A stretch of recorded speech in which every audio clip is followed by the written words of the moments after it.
이번 시간에는 독서 3주차 독서 네 번째 시간이죠. 거버넌스 이론 함께 공부해 보도록 하겠습니다. 자, 지문을 보니까 3, 4, 5문단까지 해서 상당히 길어요. 그런데 이렇게 긴 것들은 내용이 쉽다는 얘기입니다. 그래서 정보 구별만 확실하게 해주시면 문제를 푸는데 크게 이해가 없을 거고, 읽어보고 나서 전체적으로 뭐에 대해서 말하고 있나 한번 정리해 보시면 되겠습니다. 그러기 위해서 1문단을 잘 봐야 되겠네요. 1문단에서 어떤 내용이 펼쳐질지 안내하는 역할을 하니까요. 자, 한번 봅시다. 1문단. 거버넌스는 국가, 시장, 그리고 시민사회 영역의 행위자들이 각기 자율성을 바탕으로 국정 운영에 참여할 수 있는 방식이다. 그래서 거버넌스가 무엇인지 개념을 정해줬어요. 자, 거버넌스가 이제 핵심인가 봐요. 거버넌스는 뭐래요? 국정 운영에 자율적으로 참여할 수 있는 방식이다 라고 했어요. 그러니까 거버넌스에 참여하는 사람들은 정치를 하지 않는 비정치인이겠구나 라고 생각할 수 있겠네요. 시민사회 영역의 행위자들이 자율적으로 참여하는 것이다 라고 했으니까요. 거버넌스는 협치, 공치, 동반자적 국정운영 등 다양한 용어로 불리는데 같은 말이라고 해요. 국가, 시장, 시민사회 등 사회 각 영역 행위자들 간의 영향관계에 따라 거버넌스의 형태가 다양하게 나타난다. 그러니까 거버넌스의 형태에 대해서 말할까 한 거 봐요. 그런데 형태가 뭐에 따라 다양하게 나타난대요? 국가, 시장, 시민사회. 그래서 거버넌스의 형태는 국가, 시장, 시민사회를 기준으로 나눌 수 있다는 거네요. 거버넌스 이론은 전통적으로 행정학이나 정치학에서 다루었던 내용을 거버넌스와 연계하여 연구하려는 시도이다. 자, 다시 말하면 거버넌스는 시민사회 영역의 행위자들이 자율적으로 정치의 국정 운영에 참여하는 건데, 이것은 행정학과 정치학을 연계하여 연구하려는 시도에 의해서 생겨났다고 하네요. 거버넌스 이론은 자본주의 체제에서 과잉 생산으로 인한 실업 증가와 경제 성장 둔화, 세계화로 인한 국가 간의 경쟁 등과 관련한 정부의 개혁 필요성에 따라 본격적으로 논의됐다. 자, 그러면 거버넌스가 논의된 원인은 자본주의 체제에서 생겨나는 문제점, 과잉생산, 실업증가, 경제성장 둔화, 세계화로 인한 국가 간의 경쟁, 이런 것들 때문에 이런 사회적 문제들을 효과적으로 해결하기 위해서 논의된 개념이다 라고 생각하시면 돼요. 이 거버넌스는 시민사회, 즉 국정 운영을 직업적으로 하지 않는 사람들이 행정학이나 정치학에서 다루었던 내용을 연구하려는 단체이다 혹은 시도이다 라고 생각하면 되겠어요. 한마디로 거버넌스는 이 자본주의 사회에서 생겨날 수 있는 문제점을 효과적으로 해결하기 위해서 비정치인, 즉 국정 운영과 운영에 참여하지 않는 시민사회 단체가 국정에 참여하는 것을 말한다 라고 이해하시면 되겠네요. 그래서 1문단에서는 국정운영, 그러니까 거버넌스가 생겨난 원인, 그러니까 거버넌스를 논의하게 된 원인, 그 다음에 형태, 그 다음에 거버넌스의 개념에 대해서 말해주고 있었어요. 그럼 2문단 한번 볼게요. 그러니까 이 글은 전체적으로 거버넌스가 어떤 식으로 운영되는지를 이야기하고 싶은 거예요. 2문단 볼게요. 미국의 정치학자 피터스는 정부의 개혁을 위한 거버넌스의 이론적 모형을 제시했는데, 그가 제시한 거버넌스의 이론적 모형은 국가, 시장, 시민사회 영역의 관계를 바탕으로, 이것은 1문단에서 나온 얘기죠. 크게 시장 정부 모형, 참여적 정부 모형, 신축적 정부 모형, 탈규제적 정부 모형으로 나뉜다 해가지고 분류했네요. 자, 그래서 이 분류의 기준은 뭐예요? 국가, 시장, 시민사회 영역의 관계를 중심으로 이렇게 나눌 수 있는데, 이것은 누가 연구했다? 미국의 정치학자 피터스가 연구한 것이다 자, 먼저 시장 정부 모형에서는 이렇게 나오는 거 보니까 각각 피터스가 제시한 이 네 가지 모형들을 설명할 거예요. 그렇다면 이 네 가지 모형들의 공통점과 차이점에 주목해서 읽으면 되겠네요. 자, 먼저 시장 정부 모형에서는 이게 첫 번째 시장 정부 모형. 정부의 문제가 관료의 정보 독점으로 발생한다고 간주하고 생각하고 관료의 폐쇄성이 공공 부분의 비효율성 내지는 실패 원인이라고 지적한다. 전통적인 관료제 하에서 관료들은 정보를 독점하고 자신들의 안정적 직위를 이용해 정책의 소속 부서의 의견을 최대한 관철하려 노력하는데 심지어 관료들은 특정 문제에 대한 검토를 막아 의사결정의 범위를 제한하기도 한다. 이러한 까닭에 시장 정부 모형에서는 정부가 비효율성을 지닌다는 것을 전제로 한다. 이러한 비효율성을 시장 정부 모형은 시장주의의 원리로 해결하고자 한다. 자, 여기까지 읽었는데 한 번 더 생각해 봅시다. 자, 미국의 정치학자 피터스는 정부의 개혁을 위해서 네 모형을 제시했는데 그 중에서 시장 정부 모형은 정부가 효율적으로 정부 운영이 되지 않는 이유는 관료의 폐쇄성 때문이다. 이로 인해서 공공부문이 효율적으로 이루어지지 않는다. 공공부문의 문제가 따라서 비효율성을 해결하기 위해서 시장주의 원리를 도입했다라고 이야기합니다.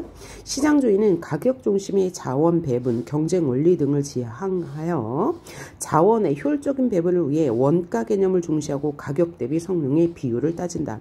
시장주의는 서비스 공급 과정에서도 경쟁을 통한 서비스의 품질 관리에 관심을 두기 때문에 소비자가 제공받은 서비스에 대해 어느 정도로 만족하는지에 대해 민감하기 때문에 고객주의라고 한다. 공공 서비스의 질을 높이고 고객의 만족도를 높이기 위해서, 여기서 고객은 시민이 되겠죠. 공공 서비스의 공급을 민간에게 맡기는 민간 위탁도 고객주의에 따른 발상 중에 하나다. 자, 여기까지 정리해본다면 정부가 효율적으로 운영이 되지 않는 이유에 대해서 연구한 피터스는 네 가지 모형을 제시했는데 그 중에 첫째 시장 정부 모형은 정부의 국정 운영이 효율적이지 않은 이유가 관료의 폐쇄성 때문이다. 이로 인해서 비효율적으로 국정이 운영된다. 따라서 이를 해결하기 위해선 시장주의, 폐쇄성을 없애는 시장주의 원리로 해결하고자 하는데 그 방안으로는 민간에게 공공 서비스를 맡기는 것이다. 이것을 민간 위탁이라고 하죠. 이것이 바로 고객주의에 따른 발상주의의 하나다. 고객 위주로 공공 서비스를 운영한다는 거죠. 자, 시장 정부 모형은 시장의 효율성을 신뢰하기 때문에 시장과 협력하여 공공 부분의 분권화를 지향한다. 분권화, 공공 부분의 서비스를 나누어서 민간에게 위탁한다. 그러면 훨씬 더 서비스의 질이 높아질 것이다 라고 보는 거죠. 관료에 대한 관리와 동기부여를 위해 정당한 성과에 대한 보상과 경쟁 등 민간 부분의 다양한 기법의 활용을 제한한다. 네, 관료들은 폐쇄성이 있기 때문에 자신들의 정보를 자신들만 알고 있고 민간에게 알려주지 않아, 즉 국민에게 풀지 않아. 이런 문제를 해결하기 위해서는 폐쇄성을 없애기 위해서는 시장주의를 채택하는데 시장주의는 고객 만족주의와도 똑같기 때문에 고객에게 좀 더 나은 서비스를 제공할 수 있어. 따라서 공공 서비스의 공급을 민간에게 맡기는 민간 위탁을 통해서 해결할 수 있어. 이를 위해서는 공공 부분의 이익을 분권화 나누어서 하면 훨씬 더 효과적이고 그럴 때 정당한 성과에 대해 보상, 경쟁을 도입하면 이 문제를 해결할 수 있을 것이다 라고 말해요. 이렇게 시장정부 모형이 추구하는 정부개혁의 목표는 민간 부분처럼 경쟁을 통해 인력을 충원하고 공공부분을 효율화하는 것이다. 여기까지 민간 정부 모형에 대한 설명이었고요. 그 다음 참여적 정부 모형 설명 들어갑니다. 봅시다. 참여적 정부 모형에서는 정부를 둘러싼 문제가 기본적으로 위계 서열 중심의 조직 문화에서 비롯된 것이라고 지적한다. 정보 구분해놓고요. 참여적 정부 모형에 대한 설명이 이제부터 나오게 돼요. 그 참여적 정부 모형에서는 정책 운영, 정부 운영이 비효율적인 이유가 뭐라고 봐요? 조직 문화, 위계 서열 중심의 조직 문화에서 비롯된 것이라고 보았대요.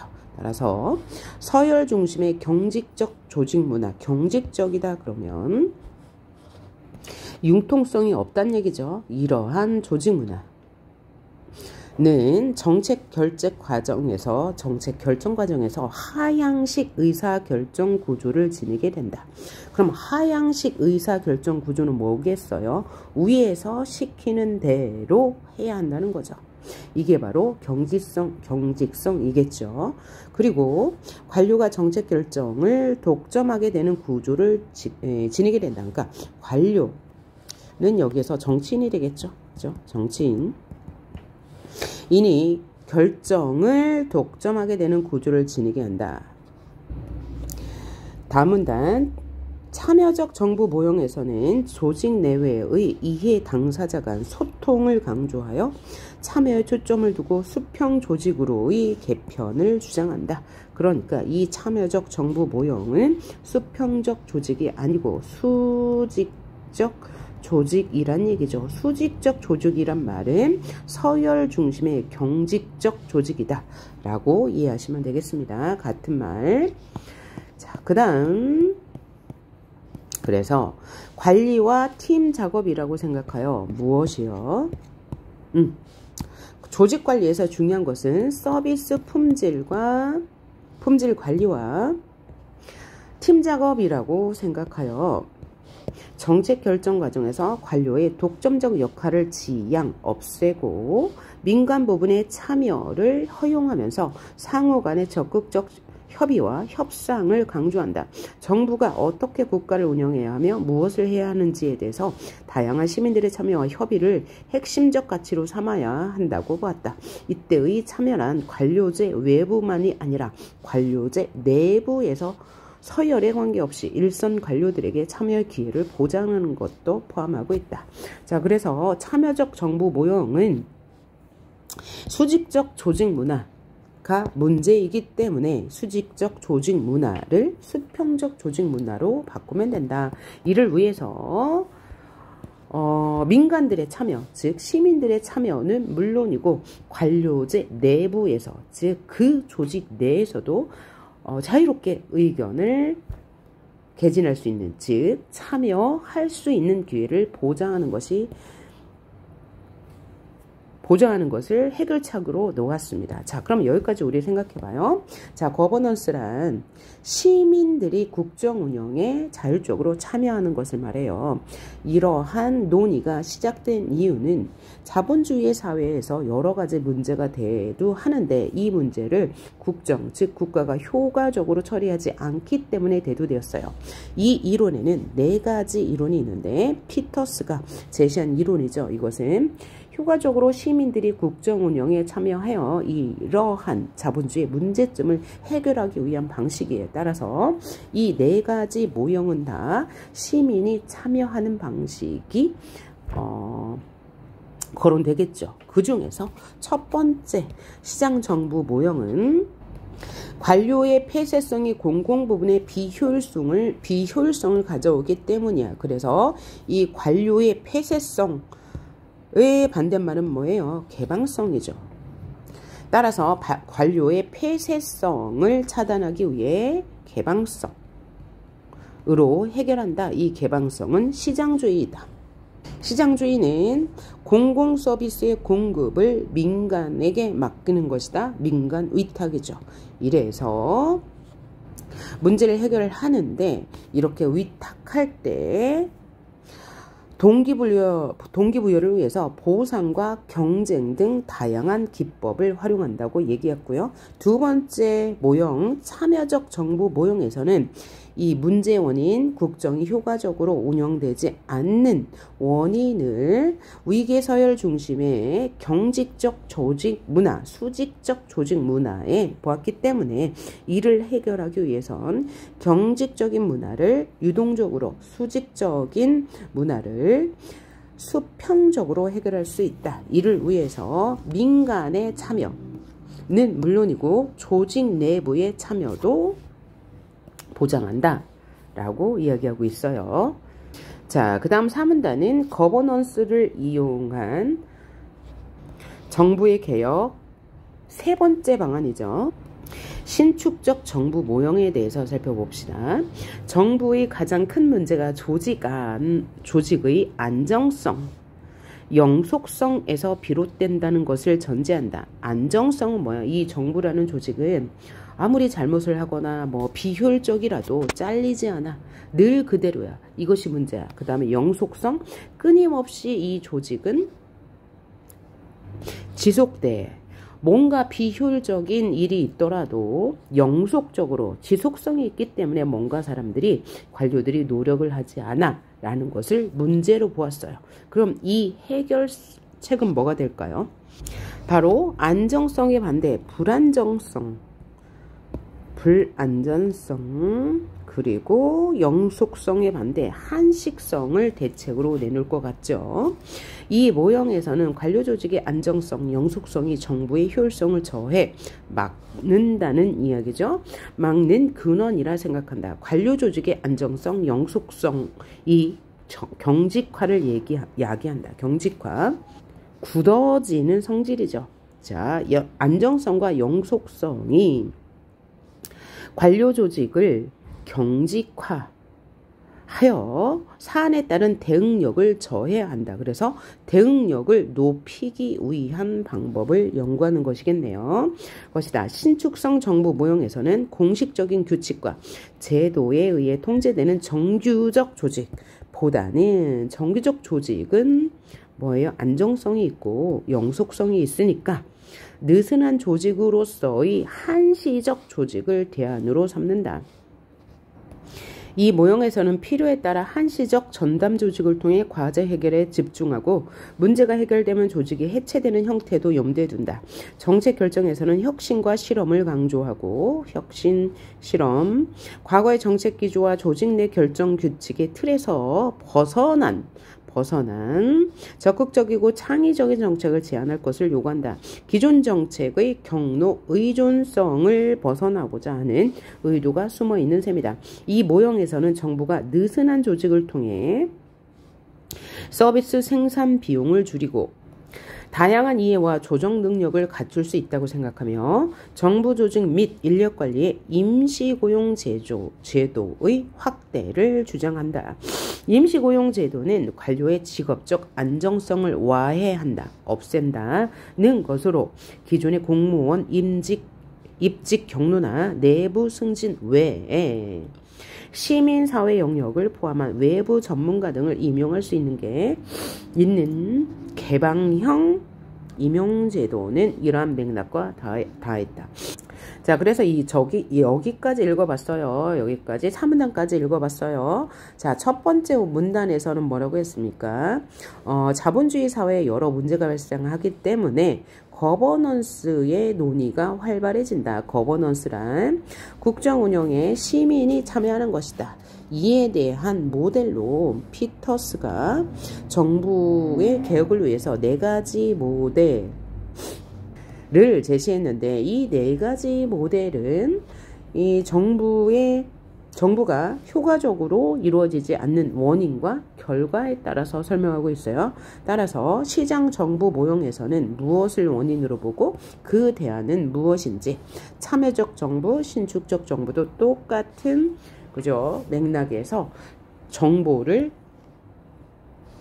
구분하고 정리해주면 문제는 쉽게 풀릴 수 있겠다 라는 생각을 했으면 좋겠고요. 그럼 지금까지 세 가지 정보 모형을 봤어요. 시장 정보, 참여적 정보, 신축적 정보가 왔죠. 그러니까 마지막으로 탈규제적 정보 모형에 대한 정보를 한번 읽어봅시다. 네 번째 모델 탈규제적 정보 모형.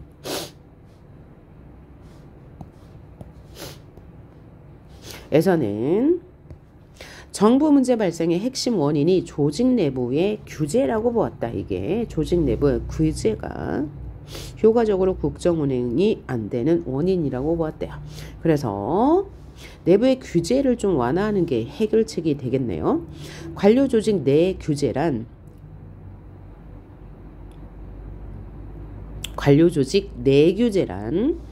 내규제라 할 수 있는 형식주의, 절차와 제약 등의 관료의 재량을 제한하여 정부 문제의 원인이 된다는 것이다.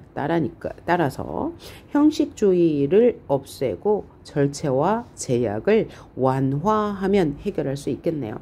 따라서 탈규제적 정부 모형에서는 관료 조직 자체의 개선 방안보다는 조직 관리에 대한 처방으로 규제를 축소하여 조직 구성원인 관료들의 자유와 재량을 확대하는 방안을 마련하는 데 초점을 둔다.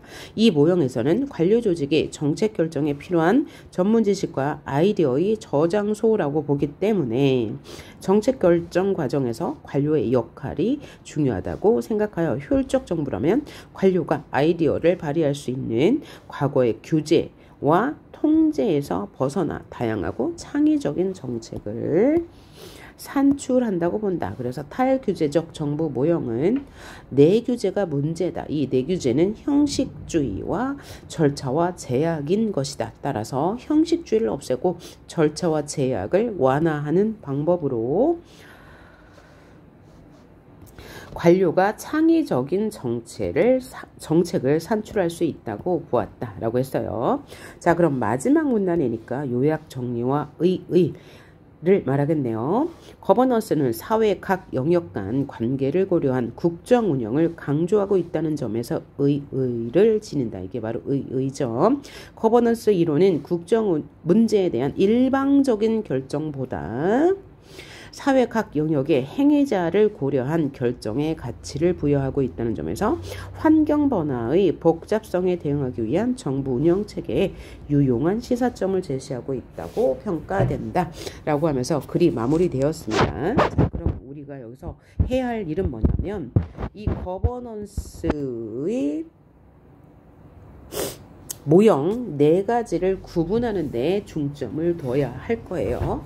자, 그래서 여러분은 뭘 정리해야 돼요? 네, 시장 정부 모형은 관료의 문제가 무엇이고 그 해결책은 무엇인지를 정리해야 되겠죠. 따라서 시장 정부 모형은 무엇을 문제라고 봤어요? 관료의 폐쇄성이 문제라고 봤다. 따라서 폐쇄성의 반대말 개방성을 추구하며 문제가 해결될 것이다. 따라서 시장주의를 채택한다. 그 시장주의의 일환으로 시장주의의 일환으로 민간 위탁, 즉 고객주의에 따른 분권화를 채택하는 것이다. 게다가 효과적인 운영을 위해서 뭐도 필요하다고 말하고 있어요? 보상과 경쟁 등의 다양한 기법도 활용해야 한다고 말한다. 그 다음 참여적 정부 모형에서는 국정 운영이 효율적이지 않은 이유를 위계서열 중심의 조직 문화로 보았다. 따라서 해결책은 뭐예요? 위계서열을 완화하는 데 목적이 있겠죠. 따라서 위계서열의 경직성을 없애기 위해서 하향식 의사결정 구조를 없애기 위해서 조직 개편을 대안으로 들고 있다. 그것은 바로 민간 부분의 참여를 허용하는 것이다 라고 이야기했습니다. 그 다음 신축적 정부 모형에서는 문제의 원인을 안정성, 관료들의 안정성과 영속성에서 찾았으므로 안정성을 없는 거, 영속성을 없는 게 대안이 되겠다. 그래서 안정성을 없애기 위해서 한시적 전담 조직을 조직하는 것, 또 영속성을 없애기 위해서 임시 고용제도를 활용하는 것을 대안으로 마련했다. 마지막 모형인 탈규제적 정부 모형은 규제를 탈피하자는 것이다. 내규제를 탈피하자는 것인데 이 내규제란 형식주의 절차와 제약이 까다로운 것이다. 그래서 형식주의를 없애고 절차와 제약을 완화하는 것인데 이를 위해서 관료 조직 자체의 개선 방안이 아니라 조직 관리에 대한 처방으로 규제를 축소하는 것이다. 그렇게 되면 관료들의 자유와 재량을 확대할 수 있다고 보았다. 이러한 거버넌스 이론은 국정 운영을 사회 각 영역 간 관계를 중심으로 고려한 데서 의의가 있고 국정 운영에 대해서 일방적인 결정보다는 사회 각 영역의 시민이 참여하여 의사결정을 하는데 의의가 있다고 말하고 있네요. 자, 그러면 문제 풀러 가봅시다. 문제 1번 볼게요. 윗글에서 답을 찾을 수 있는 질문으로 적절하지 않은 것은, 그러니까 윗글에서 답을 찾을 수 없는 것을 고르래요. 1번 임시고용제도는 어떤 결과를 이야기해요? 어디에서 나온 모델입니까? 신축적 정부 모형에서 나온 이론이죠. 그래서 임시고용제도를 실시하면 관료 조직의 안정성, 영속성을 와해하는 결과로 이어진다라고 했으니까 맞는 말이고요. 2번 거버넌스가 지니는 의의와 가치, 마지막 문단에서 나와 있죠. 그 다음 거버넌스는 피터스는 거버넌스 이론을 통해 무엇을 추구하고자 했어요? 정부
존재하지 않는다라고 나와 있는데 이 문단에서 대체할 수 있는 용어에 대한 설명이 있었어요. 협치, 공치 등의 이야기가 나왔고요. 선지 2번 피터스는 민간시장의 개혁을 위해 거버넌스의 이론적 모형을 제시했죠. 4가지 제시하였습니다. 3번 거버넌스 이론은 사회 각 영역의 행위자보다 정부의 단호한 결정의 가치를 부여한다. 반대네요. 그렇죠? 거버넌스 이론은 사회 각 영역의 행위자들을 정부의 국정 운영에 참여시키는 거죠. 그래서 틀린 말이고 문제 2번 봅시다. 문제 2번 제가 잘못 읽었네요. 피터스는 민간 시장 개혁을 위해가 아니고 정부 개혁을 위해 거버넌스의 이론적 모형을 제시했죠. 그래서 얘도 틀린 말. 선지 4번. 신축적 정부 모형에서는 정부가 정규적 조직보다는 느슨한 조직을 구성할 것을 추천했죠. 이 느슨한 조직을 통해서 규칙과 제도에 의해 통제되는 문제를 해결할 수 있다고 보았어요. 그래서 재량을 확대하는 방안이다. 창의적 정책을 산출할 수 있는 방안이다 라고 얘기했고요. 선지 5번. 참여적 정부 모형에서는 수평적인 조직 문화에서 비롯된 행위자의 지나친 참여, NO. 수직적 조직 문화에서 비롯된 참여의 문제를 해결할 수 있다고 보았죠. 다음 선지 3번, 문제 3번 볼게요. 윗글을 바탕으로 보기의 상황을 이해한 반응으로 적절한 것만을 골라라 라고 했네요. 자, 보기를 봅시다. 어떤 문제가 있는지. 세계 경제의 과잉 생산이 지속됨에 따라 과잉 생산량이 너무 많다는 거죠. 전통적 관료제 하의 땡땡국 정부는 자국의 소비력을 높이기 위해서 생산이 많으니까 소비가 많아야지 경제가 돌아가겠네요. 그래서 재정 투입, 금리 조정 등 대증적 위기 처방을 제시하였으나 라고 했어요. 그러면 대증적이 무슨 뜻이냐면 근본적으로 해결하지 않고 겉으로 드러나는 문제만을 처방하였다는 거예요. 그래서 근본적인 해결책이기 때문에 이 소비력을 높이는 데 효과가 없었겠죠. 그래서 이로 인한 결과는 국가의 채무 과잉, 즉 과잉 부채, 국가의 빚이 늘어났어요. 이런 상황에서 산업 성장 둔화에 따라 기업은 정보화, 기계화 등을 통해서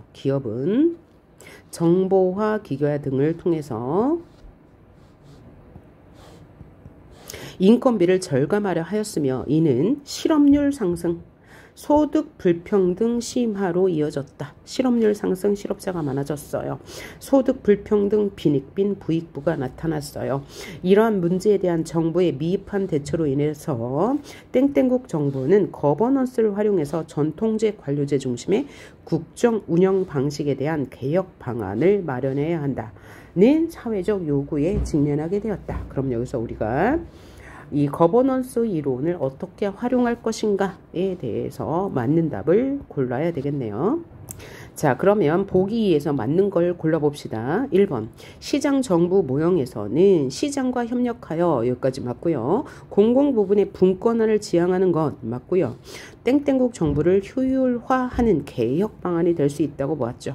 맞죠? 시장 정부 모형에서는 관료가 정보를 독점하는 것이 문제이기 때문에 시장주의를 채택하여 경쟁이나 보상 등 민간 기법을 활용한다 라고 했으니까 맞는 말이 되겠고요. 참여적 정부 모형에서는 땡땡국 정부의 정책 결정 과정에서 하향식 의사결정 구조까진 맞는데 강화하는 것이 아니라 약화하여서 그렇죠. 개혁을 추진해야 한다고 했으니까 틀린 말. 다. 신축적 정부 모형에서는 땡땡국의 그동안의 정책 기조와 결정 방식을 혁신하여 여기까지 맞고요. 규칙과 제도에 의해 통제되는 조직을 갖추는 것이 아니죠. 규칙과 제도에 통제되는 것을 와해하여, 즉 완화하여 개혁할 수 있다고 했으므로 틀린 말이 되겠고, 탈규제적 정부 모형에서는 땡땡국의 관료 조직에 대한 규제를 축소하여 맞고요. 관료의 창의적 아이디어를 도출함으로써 정책을 결정하는 것이 개혁 방안이라고 할 수 있겠네요. 각 내용을 지문과 연결하여서 풀면 어렵지 않은 문제였고요. 4번 문제 봅시다. 윗글과 보기를 비교하여 이해한 내용으로 가장 적절한 것을 고르라고 했어요. 자, 보기를 볼게요. 관료조직이 필요한 이유는 관료조직이 정책 결정에 필요한 전문성과 지식의 우월성을 갖추려 노력했기 때문이며, 완전하게 발전된 관료조직은 정교함, 속도, 명쾌함, 기록에 대한 지식, 지속성 등의 최적의 수준에 도달한다. 관료조직은 안정된 직책과 의계, 서열, 직책별로 마련된 규칙 등 전문성을 바탕으로 국가를 전문적, 능률적으로 운영할 수 있으며, 국가의 능률을 높이기 위해 비밀리에 정보를 독점하여 공무상 기밀을 만들고 지식을 축적할 수 있다.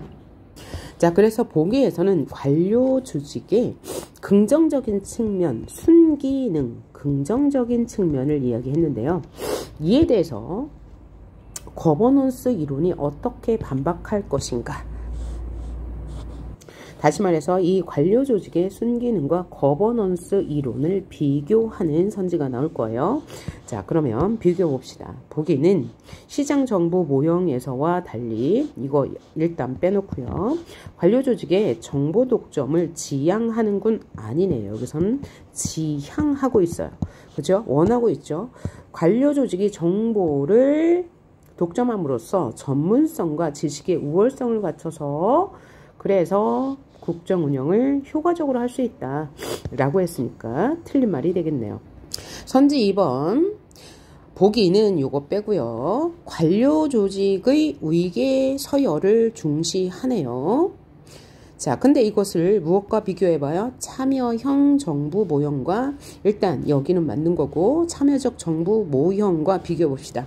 참여적 정부 모형은 관료조직의 위계 서열 때문에 문제가 되므로, 즉 수직적 정부 조직이라는 것이 문제가 되므로 수평적 정부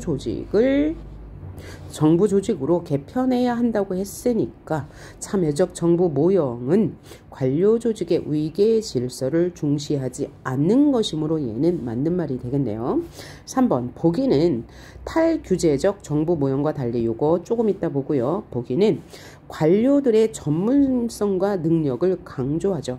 탈규제적 정부 모형에서는 그러면 관료들의 전문성과 능력을 강조하지 않나요? 강조해요. 뭐라고 했어요? 관료조직이 정책 결정에 필요한 전문 지식과 아이디어를 갖고 있는 저장소라고 했어요. 단 그들의 능력을 발휘하게 하기 위해서는 규제와 통제를 완화해야 한다고 말했죠. 그래서 얘는 틀린 말이 되겠습니다. 선지 4번 볼게요. 보기는 요거 조금 이따 보고요. 관료조직의 효율성을 신뢰하는 건 맞죠. 그런데 시장정부 모형에서는 관료조직의 효율성이 없어. 왜냐하면 정보를 독점하기 때문이야. 따라서 시장주의를 채택해야 돼 라고 했죠. 그래서 얘는 틀린 말. 선지 5번 보기는 신축적 정부 모형에서 마찬가지, 요거는 좀 이따 보고요. 관료조직의 안정된 직책과 규칙을 긍정하죠. 그러면 신축적 정부 모형은 관료조직의 직책과 규칙을 긍정하나요? 아니죠. 조직의 안정성과 영속성이 효율성을 방해한다고, 저해한다고 말했으므로 얘는 틀린 말이 되겠고요. 자, 그러면 문제 5번 보도록 할게요. 사전적 의미로 적절하지 않은 것을 골라라 라고 했어요. 자, 1번의 A는 자율성을 바탕으로 라는 건데, 바탕이 뭐예요? 무엇에 근간이 된다라는 뜻이죠. 대처할 방안이 아니죠. 대처할 방안은 해결책이 되는 거니까요. 바탕과는 관계가 없네요.